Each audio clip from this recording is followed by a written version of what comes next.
विश्व के सभी मेरे साथियों को राजरत्न अंबेडकर की ओर से जय भीम, नमो बुद्धाय। द अनटोल्ड अंबेडकर के चौथे भाग में आप सभी लोगों का स्वागत है।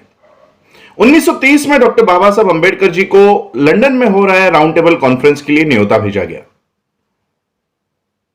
9 करोड़ अस्पृश्य जातियों के प्रतिनिधि के तौर पर डॉक्टर बाबा साहब अंबेडकर जी को चुन लिया गया था। यह बात जैसे ही गांधी जी को पता चली, गांधी जी ने इस राउंड टेबल कॉन्फ्रेंस के ऊपर बहिष्कार डाल दिया। गांधी जी को न्योता होने के बावजूद गांधी जी उस राउंड टेबल कॉन्फ्रेंस के लिए नहीं गए। और जैसे ही बाबा साहब इस राउंड टेबल कॉन्फ्रेंस के लिए गए और गांधी जी की अनुपस्थिति वहां पर थी, तो बाबा साहब ने भारत के 9 करोड़ अस्पृश्य जातियों के लिए आक्रामक तरीके से अंग्रेजों के सामने सारी मांगे और हक और अधिकार वहां पर रखे। और बाबा साहब अंबेडकर जी के विद्वत्ता के ऊपर अंग्रेजों ने भी भारत के अनटचेबल्स को, अस्पृश्य जातियों को, अछूतों को सारे अधिकार देने की तैयारी उन्होंने रखी।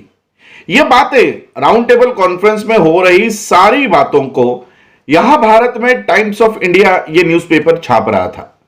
टाइम्स ऑफ इंडिया के माध्यम से गांधी जी को पता चला कि भारत के अस्पृश्य जातियों को भी हक और अधिकार मिलने वाले हैं।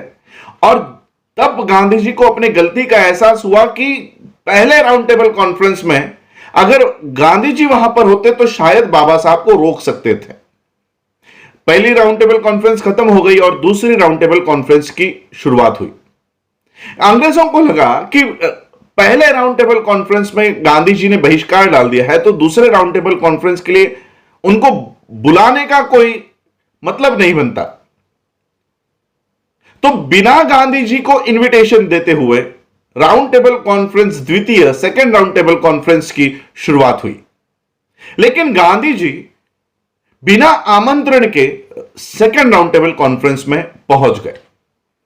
और गांधी जी का एक ही काम हुआ करता था, जो जो हक और अधिकार डॉक्टर बाबा साहब अंबेडकर भारत के अछूतों के लिए मांगा करते थे, केवल खड़ा होकर बाबा साहब अंबेडकर जी का विरोध करना, इतना ही काम गांधी जी वहां पर किया करते थे।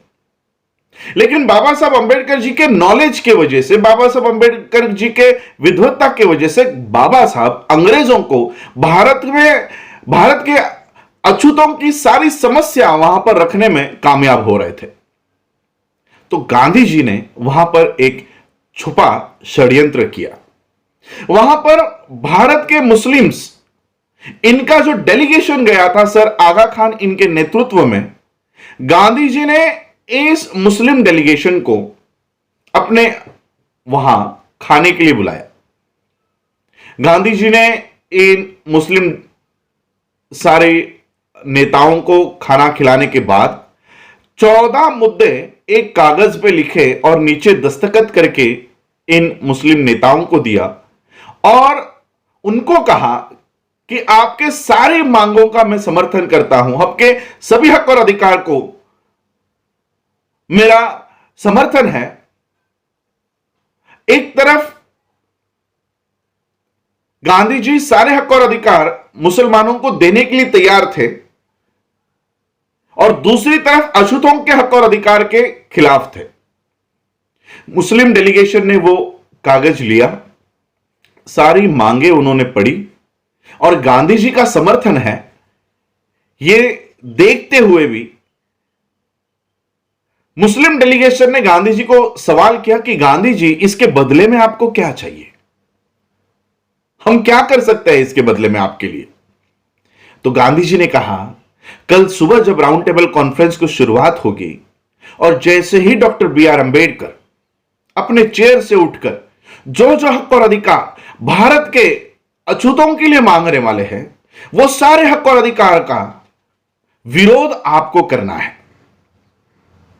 मुसलमानों ने, मुस्लिम डेलीगेशन ने गांधी जी की इस मांग को लेकर कहा कि गांधी जी, भारत के अछूतों के खिलाफ और भारत के अछूतों के हक और अधिकार में से अगर आप हमको कुछ देना चाहते हो तो यह हम कतई स्वीकार नहीं करेंगे। यह मुस्लिम डेलीगेशन गांधी जी के यहां से बाहर निकला और सीधा बाबा साहब जहां पर रुके थे वहां पर गए और ये मुस्लिम डेलीगेशन ने वो जो पर्चा गांधी जी ने दिया था जिस पे गांधी जी की दस्तखत थी, वो पर्चा, वो कागज बाबा साहब को दिया और बाबा साहब से कहा कि हम आपके हक और अधिकार के खिलाफ नहीं हैं। दूसरे दिन ये मुस्लिम डेलीगेशन गांधी जी के पक्ष में खड़े होने के बजाय ये बाबा साहब अंबेडकर जी के पक्ष में खड़े हुए और परिणाम यह हुआ कि सेकेंड राउंड टेबल कॉन्फ्रेंस में कॉम्युनल अवार्ड, यानी ऐसे हक और अधिकार जो आज भी इस देश के अछूतों को नहीं मिले हैं, वो सारे हक और अधिकार 1932 में राउंड टेबल कॉन्फ्रेंस में बाबा साहब अंबेडकर जी ने भारत के अछूतों के लिए प्राप्त किए। उस कॉम्युनल अवार्ड का आगे जाकर क्या हुआ, बाबा साहब अंबेडकर जी को क्यों पुणे पैक्ट पे साइन करनी पड़ी, बाबा साहब ने क्यों कहा कि मुझे गोली मार दो लेकिन मैं अपना कॉम्युनल अवार्ड नहीं दूंगा, यह आगे चलकर क्या हुआ, ये द अनटोल्ड अंबेडकर के 5वें भाग में मैं आपको बताऊंगा। जय भीम, नमो बुद्धाय।